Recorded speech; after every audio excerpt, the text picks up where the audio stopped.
하나님 말씀은 이사야서 43장 1절에서 12절 말씀입니다. 이사야서 구약성경 1019면에 있습니다. 이사야서 43장 1절에서 12절 말씀까지요. 찾으신 줄 알고 저 한 절씩 교독하겠습니다. 야곱아, 너를 창조하신 여호와께서 지금 말씀하시느니라. 이스라엘아, 너를 지으신 이가 말씀하시느니라. 너는 두려워하지 말라. 내가 너를 구속하였고 내가 너를 지명하여 불렀나니 너는 내 것이라. 내가 물 가운데로 지날 때에 내가 너와 함께할 것이라. 강을 건널 때에 물이 너를 침몰하지 못할 것이며 내가 불 가운데로 지날 때에 타지도 아니할 것이요 불꽃이 너를 사르지도 못하리니. 대전하는 여호와 내 하나님이요 이스라엘의 거룩한 이요 내 구원자임이라. 내가 애굽을 너의 속량물로 구스와 스바를 너를 대신하여 주었노라. 내가 내 눈에 복을 얻고 존귀하며 내가 너를 사랑하였은즉 내가 너 대신 사람들이 내 주며 백성들이 내 생명을 대신하리니. 두려워하지 말라. 내가 너와 함께하여 내 자손을 동쪽에서부터 오게 하며 서쪽에서부터 너를 모을 것이며 내가 북쪽에서 이르기를 내놓으라. 남쪽에 이르기를 가두어주지 말라. 내 아들들을 먼 곳에서 이끌며 내 딸들을 땅 끝에서 오게 하며 내 이름으로 불려지는 모든 자 곧 내가 내 영광을 위하여 창조한 자를 오게 하라. 그를 내가 지었고 그를 내가 만들었느니라. 눈이 있어도 보지 못하고 귀가 있어도 듣지 못하는 백성을 이끌어내라. 열방은 모였으며 민족들이 회집하였는데 그들 중에 누가 이 일을 알려주며 이전 일들을 우리에게 들려주겠느냐. 그들이 그들의 증인을 세워서 자기들의 옳음을 나타내고 듣는 자들이 옳다고 말하게 하여 보라. 나 여호와여 말하노라. 너희는 나의 증인 나의 종으로 택함을 입었나니 이는 너희가 나를 알고 믿으며 내가 그인 줄 깨닫게 하려 함이라. 나의 손에 지음을 받은 신이 없었느니라. 나의 후에도 없으리라. 나 곧 나는 여호와라. 나 외에 구원자가 없느니라. 내가 알려주었으며 구원하였으며 보였고 너희 중에 다른 신이 없었나니 그러므로 너희는 나의 증인이요 나는 하나님이라. 여호와의 말씀이니라. 아멘. 우리 서로 이렇게 인사하죠. 은혜 많이 받읍시다. 은혜 많이 받읍시다. 많이 받읍시다. 3월은 봄을 알리는 달입니다. 아이들은 개학을 하고 모든 천지 만물은 이 좋은 계절에 기지개를 쫙 펴는 것 같습니다. 이 좋은 계절 기쁘고 행복하고 설레임으로 삶을 계획하시고 시작하시기를 주님의 이름으로 부탁을 드립니다. 하나님께서 죄를 범하고 쫓겨나는 그분의 백성들을 향해서 하신 말씀이 너는 내 것이다 라는 말씀이에요. 최악의 상황에서 주님이 하신 말씀이 너는 끝났어. 너는 죽었어. 나 이제 다 모든 걸 난 다 포기할 거야. 내가 인간을 창조한 게 나의 잘못이다. 이렇게 말씀을 하셔도 이게 우리가 말하는 방식 아닙니까? 그렇죠? 뭐 전혀 문제가 없을 것 같은데 그런데 그런 이스라엘을 향해서 하나님께서 하신 말씀이 너는 내 것이다. 이 말씀은 그 정체성을 가지고 살아가라 그 말씀이죠. 희망이고 소망이고 기대이고. 여러분 짧은 인생입니다. 오직 사랑하며 살다가 사랑의 나라로 저와 여러분이 들어가시기를 주의 이름으로 축원합니다. 성경은 하나님의 말씀입니다. 어떤 하나님의 말씀이냐? 우리를 향한 하나님의 말씀입니다. 그래서 우리는 이 말씀을 읽을 때마다 대할 때마다 이건 이스라엘 백성에게 주었던 말씀이야 이렇게 대하지 마시고 이건 나에게 하나님께서 보내신 사랑의 순애봅니다. 얼마나 하신 말씀이 많으면 66권에 이렇게 하나님께서 이 말씀을 우리에게 주셨겠습니까? 저와 여러분에게 주신 하나님의 말씀입니다. 특별히 죄인을 향한 연약하고 병든 자를 향한 말씀입니다. 죄인과 연약함이라고 하는 것은 홀로 살아갈 수 없는 이들을 말합니다. 그들은 누군가를 의지해야 됩니다. 그래서 하나님은 그들을 긍휼히 여기십니다. 우리가 인생을 살다 보면 원치 않는 방향으로 내 인생이 흘러갈 때가 있습니다. 나는 잘 살아왔다고 생각을 했는데 주어진 현실은 가난과 질병과 아픔과 고난이 올 때가 있습니다. 물론 그 속에서는요, 내가 잘해서 벌어진 일들도 있고, 또는 다른 사람들이 잘해서 내게 온 영향들도 있고, 또 때로는 내가 잘못해서 내게 온 일들도 있고, 다른 사람이 내게 잘못해서 벌어진 일들도 있습니다. 나와 다른 사람들과의 관계를 말한다면, 나도 예수님을 믿고 다른 사람도 예수님을 믿고, 나는 예수님을 믿지 않는데 다른 사람들은 또 예수님을 믿는 경우도 있고, 나도 예수님을 믿는 둥 마는 둥 할 때가 있고, 다른 사람도 예수님을 믿는 둥 마는 둥 할 때가 있습니다. 이런 모든 환경들이 얽히고 설켜서 우리에게 어떤 문제가 이렇게 다가오는 경우가 있습니다. 이런 사실을 우리가 의식할 수도 있고요, 의식하지 않을 수도 있고, 아무튼 다양한 상황에서 우리의 인생에 문제들이 펼쳐진다는 것입니다. 그런데 공통적인 것은 무엇이냐? 사람은 누구나 다 자신의 고통이 가장 크다고 생각합니다. 본능적으로 사람은요, 항상 자신의 고통을 중심으로 생각을 합니다. 이스라엘도 아마 그랬을 것입니다. 북이스라엘은 아수르에게, 남유다는 바벨론에게 이미 멸망해서 아무런 소망이 없는 상황입니다. 이스라엘은 과연 이런 상황에서 어떤 생각을 했을까? 저도 모르고 여러분도 모릅니다. 당사자가 아니면 그 고통은 추측은 할 수 있지만 느낄 수는 없습니다. 제 자신을 보니까 제가 아파봐야 다른 사람의 아픔을 공감할 수가 있겠더라고요. 제가 심장에 여러 가지 많은 검사를 하기 위해서 포항에 나가서 검사를 받는, 이틀 동안 검사를 받았거든요. 그거 검사지를 가지고 CD를 가지고 울릉도 의료원에 와서 내과 선생님을 보여줬더니 이렇게 말씀하시더라고요. 와, 전부 검사를 받았네요. 검사를 완전히 다 받았다는 거예요. 근데 제가 검사를 받으면서 병원에 있다 보니까 그 대기하는 사람들이 어마어마하게 많더라고요. 그 심장에 관련된 과인데도 사람이 그렇게 많더라고요. 저 사람들은 과연 어떤 마음을 가지고 있을까라고 생각하니까 제 마음처럼 그냥 걱정 반, 또 여러 가지 많은 또 무슨 일이 있을까, 이런 마음들을 가지고 있겠구나라는 생각이 들었습니다. 아픈 사람만이 다른 사람의 아픔을 공감할 수 있습니다. 이렇게 이제 세월이 흘러가고 있던 어느 날 하나님께서 이사야 선지자를 통해서 이스라엘 백성들에게 말씀하십니다. 그게 바로 1절입니다. 우리 1절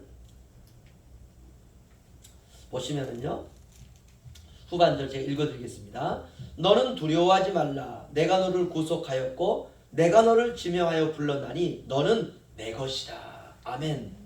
하나님이 이렇게 이스라엘 백성들에게 말씀하셨다는 건 무슨 말이냐면, 무언가 흔들렸다는 거예요. 이스라엘 백성들이. 그들은 두려워하고 있습니다.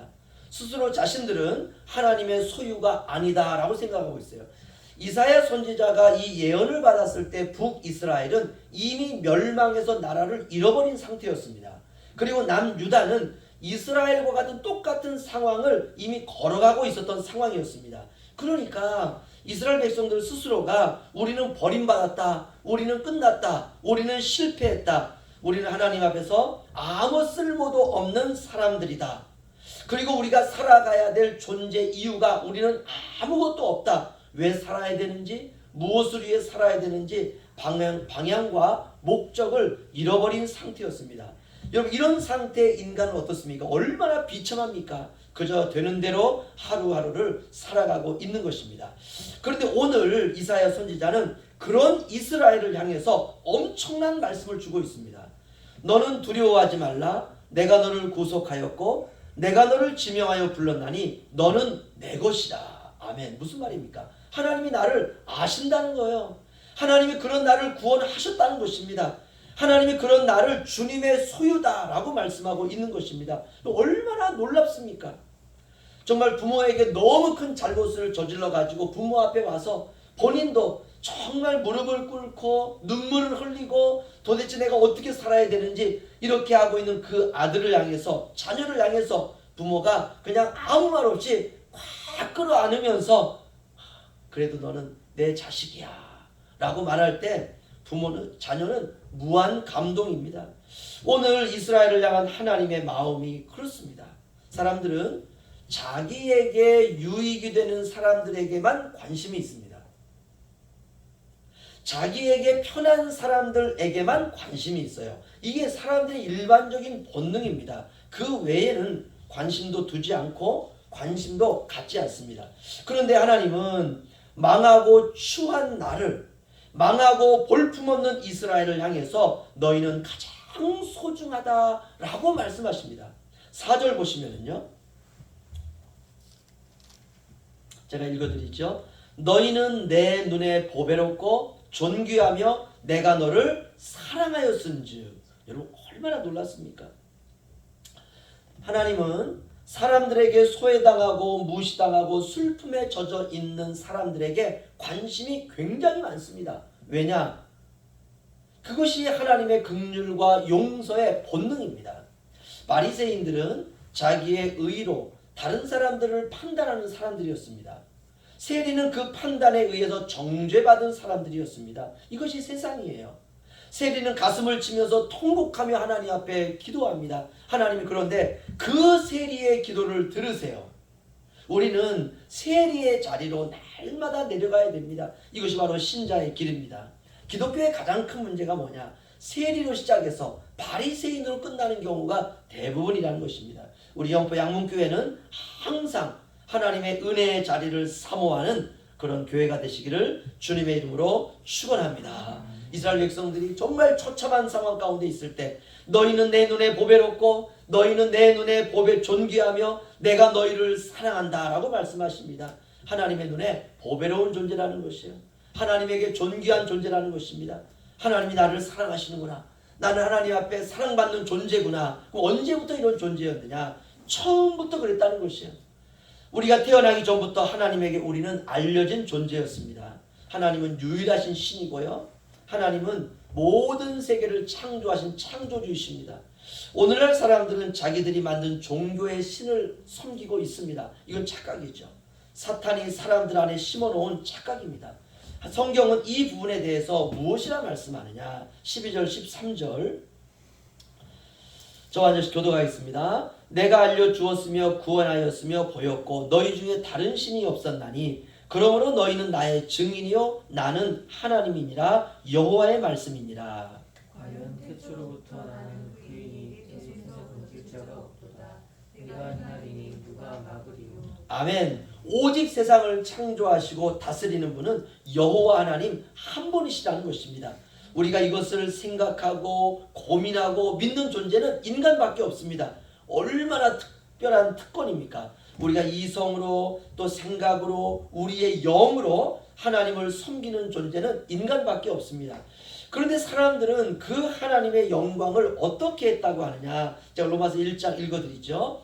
창세로부터 그의 보이지 아니하는 것들 곧 그의 영원하신 능력과 신성이 그가 만드신 만물에 분명히 보여 알려졌나니 그러므로 그들이 핑계하지 못할지니라. 하나님을 알되 하나님을 영화롭게도 아니하며 감사하지도 아니하고 오히려 그 생각이 허망하여지며 미련한 마음이 어두워졌나니 스스로 지혜 있다 하나 어리석게 되어 썩어지지 아니하는 하나님의 영광을 썩어질 사람과 세상과 새와 짐승과 기어다니는 동물 모양의 우상으로 바꾸었느니라. 아멘. 하나님의 영광, 하나님께 영광을 돌려야 되는데 하나님께 영광을 돌려야 되는 일들에 대하여 사람들이 어떻게 했느냐? 우상으로 만들어 섬겼다는 것입니다. 마땅히 하나님께 감사하고 마땅히 하나님께 영광을 돌려드려야 되는데 사람들이 그렇게 하지 않았다는 것이에요. 저와 여러분이 예수 믿기 전에 다 그렇게 하나님을 떠나 살던 사람들이었습니다. 그런데 우리가 예수 그리스도를 믿음으로 말미암아 하나님 앞에 다 돌아오게 된 것이죠. 돌아와서 믿음을 갖고 보니까 모든 것이 다 하나님의 은혜였다라고 하는 것을 알게 된 것입니다. 그럼 이제 우리가 어떻게 살아야 되느냐? 예수 그리스도를 나의 구원자로 믿고 하나님의 말씀을 따라 살아가는 것입니다. 기독교 신앙은 절대적인 하나님에 대한 믿음입니다. 하나님이 저와 여러분을 만들었을 때에 믿음의 존재로 만든 것입니다. 그리고 그 믿음의 삶을 우리가 사람들과의 관계에서 나타내며 사는 것입니다. 모든 사람들이 절망할 때 하나님의 섭리는 믿는 것입니다. 모든 사람들이 고통하며 원망하며 살아갈 때 우리는 하나님의 뜻이 있음을 믿는 것입니다. 모든 사람들이 불신으로 살아갈 때 우리는 신앙으로 사는 것입니다. 여러분, 버리는 것은 쉽습니다. 판단하는 것은 쉽습니다. 떠나는 것은 쉽습니다. 우리가 방치하는 것은 쉽습니다. 우리가 미워하고 시기하고 질투하며 사는 것은 굉장히 쉽습니다. 하지만 포기하지 않는 것은 어렵습니다. 껴안는 것은 어렵습니다. 나의 탓으로 억울해도 우리가 감싸 안는 것은 굉장히 어렵습니다. 우리가 마음을 사랑으로 표현하는 것은 더더욱 어렵습니다. 그런데 그리스도인은 그 길을 가는 사람이에요. 모든 사람은 포기해도 우리는 포기하지 않는 길을 가는 사람. 그리스도인은 세상 사람과 가는 길이 다릅니다. 그리스도인은 망가진 꽃밭을 일구는 사람입니다. 모든 사람이 안 된다, 더 이상 불가능하다 라고 말할 때에 그리스도인은 그리스도를 믿는 믿음으로 사는 사람입니다. 어떻게 우리가 이럴 수 있을까? 하나님이 그러하시기 때문에 그렇습니다. 인간이 무한 절망 가운데 있을 때에 하나님은 너는 내 것이다. 이게 하나님의 본성이에요. 절망에 휩싸여 살아가고 있는 이스라엘을 향해서 내가 너를 구속하였고 내가 너를 지명하여 불렀나니 너는 내 것이다. 이분이 저와 여러분이 믿는 하나님이십니다. 저와 여러분은 하나님을 닮아야 될 줄로 믿습니다. 왜냐하면 우리는 그분의 형상과 그분의 모양입니다. 여러분 절대로 잊지 마세요. 우리가 마귀 형상으로 살아서는 안 되지 않겠습니까? 하나님의 형상으로 사는 저와 여러분이 되시기를 주의 이름으로 축원합니다. 우리 집사람이 얼마 전에 그러더라고요. 거울을 한번 보래요, 저한테. 그래서 왜 그랬더니 그게 당신의 얼굴이래요. 그래서 제가 거울을 딱 봤더니요, 한 마귀 한 10마리가 들어있는 것 같아요. 제 안에. 여러분 목사도 어쩔 수가 없습니다. 제가 그래서 이번 주간 살아오면서 느낀 게 뭐냐면, 그래 나는 주님의 형상이야. 나는 주님의 형상과 모양으로 지음받은 존재야. 우리가 우리 어려움과 절망과 여러 가지만의 힘든 일이 저와 여러분에게 온다 할지라도 우리가 하나님의 형상과 모양임을 결코 잊어서는 안 될 줄로 믿습니다. 우리 하겸이하고 하민이를 보니까 제 마음이 오늘 같이 너무 기쁘더라고요. 아이들은요 하나님의 형상과 모양이 그래도 남아있는 존재들입니다. 여러분 하나님은 어떤 분이십니까? 저는 이렇게 말씀드리고 싶습니다. 하나님은 사랑이세요. 사랑이라고 하는 건 조건이 없는 긍휼입니다. 과연 우리가 조건 없이 사랑할 수 있을까? 할 수 있어야 됩니다. 오늘 우리는 이사야서 말씀을 통해서 조건 없이 다가오고 있는 하나님의 사랑을 발견합니다. 여러분 신앙의 완성은 다른 것 따지고 말할 것이 아니라 사랑이 되느냐, 그게 신앙의 완성입니다. 여러분 그 사랑을 이 정말 완연한 봄에 마음껏 누리시기를 주의 이름으로 축원합니다. 여러분 누린 자가 베풀 수 있습니다. 맛본 자가 줄 수 있습니다. 경험한 사람이 함께 할 수 있습니다. 여러분 이 봄에 주변 사람들이 저와 여러분을 통해서 사랑의 하나님을 만나게 될 것입니다. 하나님 이사야 선지자를 찾아오신 것 같이 우리도 하나님의 사랑이 필요한 이들에게 그 사랑을 들고 찾아가야 되리라 믿습니다.